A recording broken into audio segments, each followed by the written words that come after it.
The People's Republic of California is at it again and sticking their nose where it doesn't belong, this time with a new bill that would require parents to disclose their gun ownership and where their guns are stored to their kids' schools.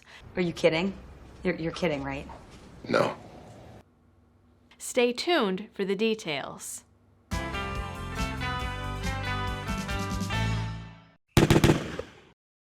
Hi Liberty fam, and welcome back to the channel and to this new update from Newborn Babyland.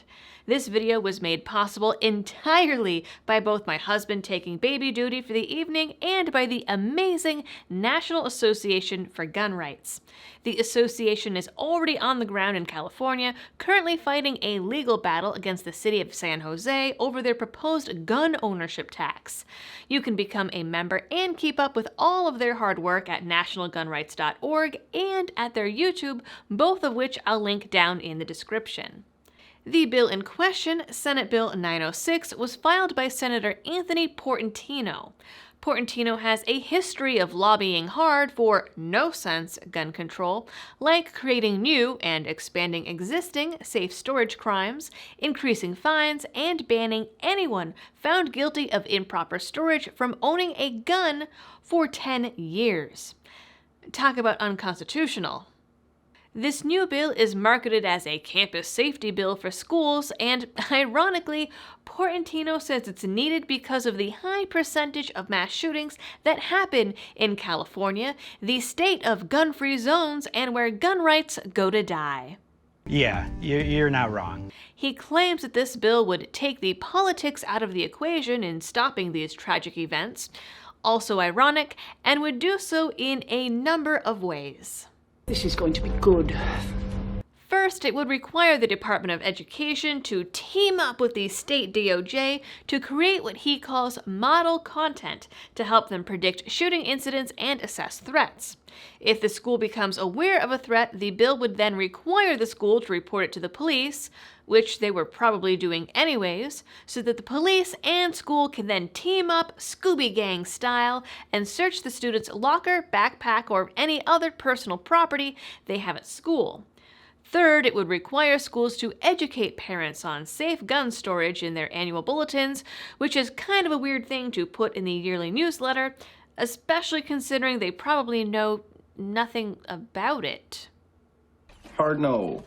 And finally, it would require anyone registering their children in public or charter schools to disclose to the school if they're gun owners, along with where the guns are stored and details on ownership, storage, and accessibility of those firearms as it relates to the student, which is pretty broad and a huge violation of privacy on top of the whole, unconstitutionality of it all. The Firearms Policy Coalition is already on it and released the following statement, calling the bill an outrageous proposal to intrude into the private lives of law-abiding citizens, another California-style authoritarian act to hurt people and undermine centuries of constitutional law and traditions. The right to privacy, especially in our homes, is deeply rooted in our tradition and the constitutions of California and the United States. Anyone with a basic understanding of civil rights can see that California Senate Bill 906 is unconstitutional and bad policy. Senator Portantino, an anti-rights extremist, simply doesn't care about your rights or privacy. This insane proposal was engineered by Senator Portantino to weaken the very constitutional limits we the people placed on our governments and requires that parents provide the government with information about their personal self-defense choices.